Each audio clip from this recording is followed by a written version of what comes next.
आप सभी का स्वागत है। आप लोग कैसे हैं? उम्मीद करता हूँ आप लोग अच्छे होंगे। पढ़ाई आप लोगों की ठीक प्रकार से चल रही होगी। आज का जो हमारा टॉपिक है वो है वित्त विधेयक। इससे पिछली वीडियो में हमने आर्टिकल संख्या 116 तक अध्ययन कर लिया था। आज हम उससे आगे आर्टिकल संख्या 117 का अध्ययन कर लेते हैं। देखिए 117 में कहा गया है वित्त विधेयक। देखिए वित्त विधेयक किसे कहते हैं? आगामी वर्ष में किया जाने वाला विकासात्मक कार्य वित्त विधेयक कहलाता है। अब यहाँ देखिए जो वित्त विधेयक होता है वो दो प्रकार का होता है। दो कैटेगरी बांटा गया है, एक तो ए कैटेगरी और दूसरी बी कैटेगरी।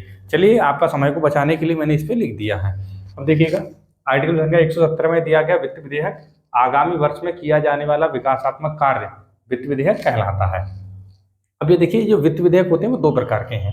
पहला देखिएगा आर्टिकल संख्या 117 का ए और दूसरा है 117 का बी।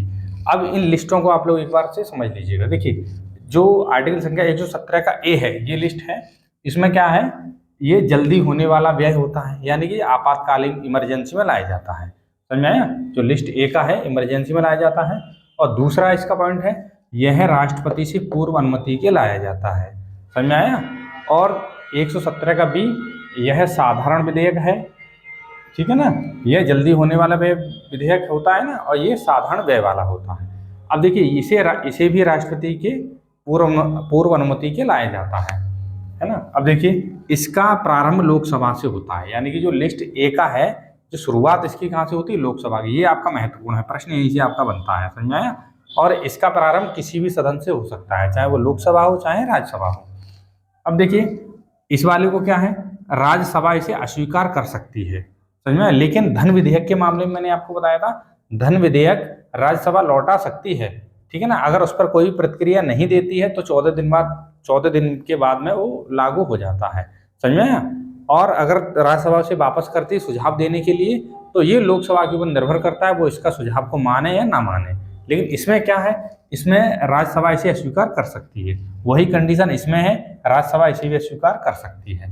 ठीक है? अब देखिए इसमें क्या है? संयुक्त अधिवेशन बुलाया जा सकता है, इसमें भी संयुक्त अधिवेशन बुलाया जाता है। बाकी देखिए पॉइंट सारे के सारे सेम है। एक ये अलग है, जल्दी होने वाला व्यय है, और ये साधारण व्यय है। प्रश्न आपका यहाँ से पूछा जाता है। ठीक है? इसका प्रारंभ लोकसभा से होता है और लिस्ट बी का प्रारंभ इसका कहाँ से होता है? किसी भी सदन से हो सकता है। अब यहाँ देखिए इस पे संयुक्त अधिवेशन बुलाया जा सकता है। वही मैंने आपको बताया था संविधान संशोधन के मामले पर और धन विधेयक के मामले पर संयुक्त अधिवेशन नहीं बुलाया जाता है। ठीक है ना? तो देखिए हम कह सकते हैं यानी कि धन विधेयक होता है वित्त विधेयक। ठीक है ना? अब देखिए वित्त विधेयक के अंतर्गत धन विधेयक आता है, लेकिन धन विधेयक के अंतर्गत वित्त विधेयक नहीं आता है। उम्मीद करता हूं आपको ये समझ में आया होगा। ठीक है ना? अब देखिए इससे आगे हम पढ़ लेते हैं आर्टिकल संख्या 118। देखिए 118 थोड़ा सा बड़ा है, उसे हम नेक्स्ट वीडियो में कवर कर लेंगे, लेकिन उससे हम आगे पढ़ लेते हैं। देखिए इससे आगे पढ़ लेते हैं आर्टिकल संख्या 120। अब यहाँ देखिएगा 120 में कहा गया है संसद में प्रयोग होने वाली भाषा। आर्टिकल संख्या 120 में क्या कहा गया है? संसद में प्रयोग होने वाली भाषा, यानी संसद में दो भाषाएं प्रयोग होती है, एक तो हिंदी और एक अंग्रेजी। ठीक है? और ये किसमें इसकी चर्चा है? आर्टिकल संख्या 120 में। ठीक है ना?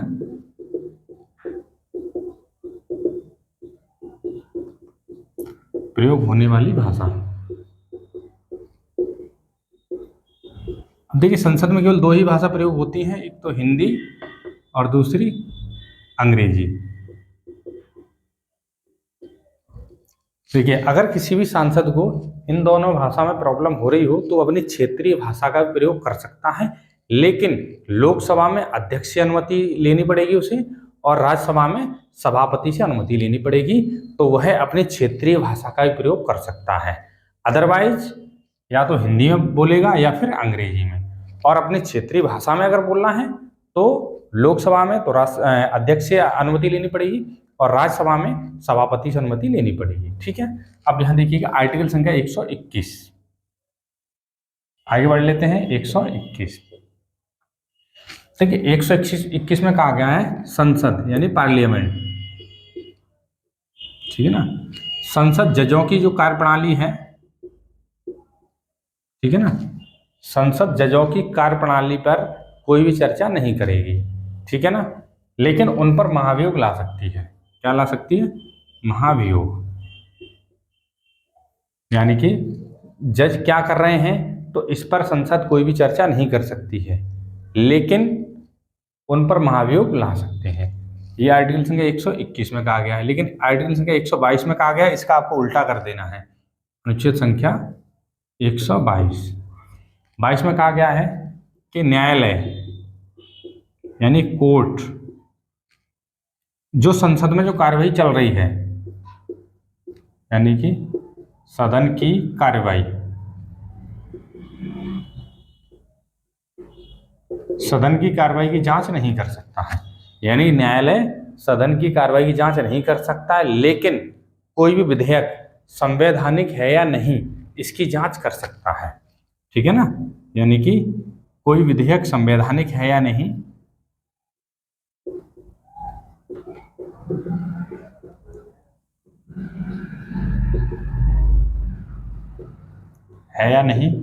इसकी जांच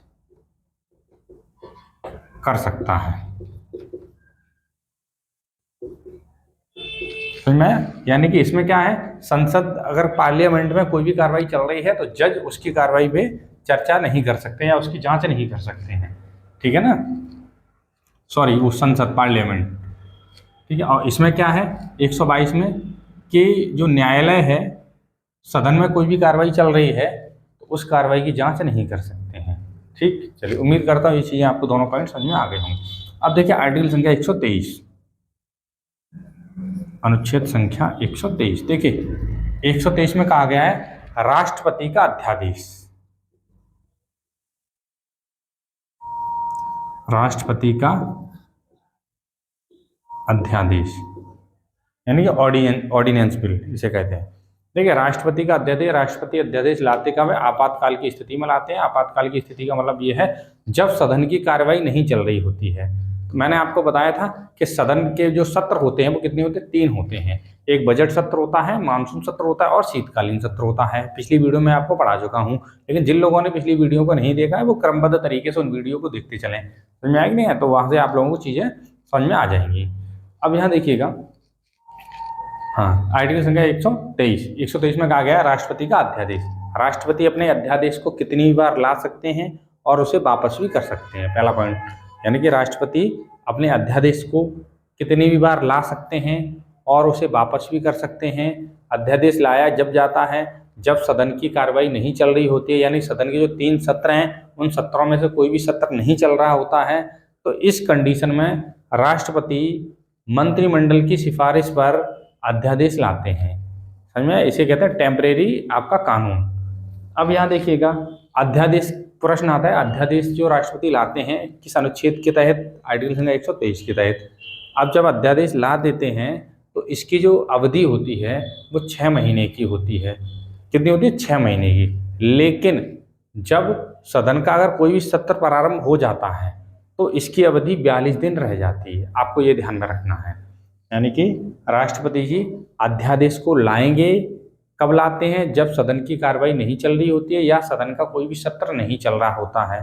उस कंडीशन में राष्ट्रपति जी अध्यादेश ले आते हैं और अध्यादेश की जो अवधि होती है, जो वैलिडिटी होती है, वो कितनी होती है? 6 महीने की होती है। लेकिन 6 महीने की होती है, लेकिन 6 महीने के बीच में यदि कोई भी सत्र प्रारंभ हो जाता है तो उसकी जो अवधि रह जाती है वो 42 दिन रह जाती है, यानी कि 6 सप्ताह। ठीक है, तो हम लिख सकते हैं इसकी जो अवधि होती है 6 माह। लेकिन अगर कोई भी सत्र प्रारंभ हो जाए, सत्र प्रारंभ हो जाए तो इसकी रह जाती है 6 सप्ताह। आप ऐसे याद रखेंगे। अब देखिए आपको मैंने बताया था कि जो सत्र हैं साल में 2 सत्र होना अनिवार्य है। आपको पिछली वीडियो मैंने आपको बता दिया था। अब वहीं इसका समय दिया है ना, 6 महीने से ज़्यादा इसकी अवधि नहीं होती, क्योंकि 6 महीने के अंदर में कोई ना कोई सत्र अवश्य प्रारंभ हो जाएगा। अब जब सदन अगर मान लीजिए 6 महीने से पहले अगर कोई भी सत्र प्रारंभ हो जाता है तो उसकी अवधि कितनी रह जाएगी? 6 सप्ताह रह जाएगी। समझ में आया? अच्छा, उसके बाद में इसको लोकसभा और राज्यसभा से अप्रूवल कराना होता है। उसके बाद वो क्या बन जाता है? एक्ट बन जाता है, यानी कानून बन जाता है। इसका सबसे जीता जागता उदाहरण है किसान विधेयक। किसान विधेयक लाया था आपका अध्यादेश। समझ में आया? अध्यादेश के थ्रू। अब यहाँ देखिएगा आर्टिकल संख्या 123 में आपको समझ में आया। अगर देखिए प्रश्न आता है राज्यपाल का अध्यादेश, ठीक है ना, तो राज्यपाल का अध्यादेश लाया जाता है आर्टिकल संख्या 213 में। आर्टिकल संख्या 213 में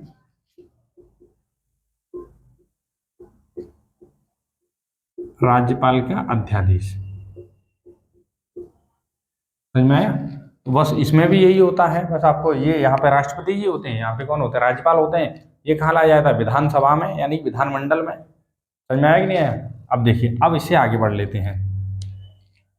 आर्टिकल संख्या 100, देखिए अब आर्टिकल संख्या इसके बाद होगा 124, और आर्टिकल संख्या 124 में बात की गई सुप्रीम कोर्ट की। आर्टिकल संख्या 124 में किसकी बात की गई है, सुप्रीम कोर्ट की। चलिए अब मिलते हैं नेक्स्ट वीडियो में। अगला हमारा टॉपिक होगा सुप्रीम कोर्ट, सर्वोच्च न्यायालय। उम्मीद करता हूँ आज की क्लास आपको समझ में आई होगी। मिलते हैं नेक्स्ट वीडियो में, तब तक के लिए धन्यवाद।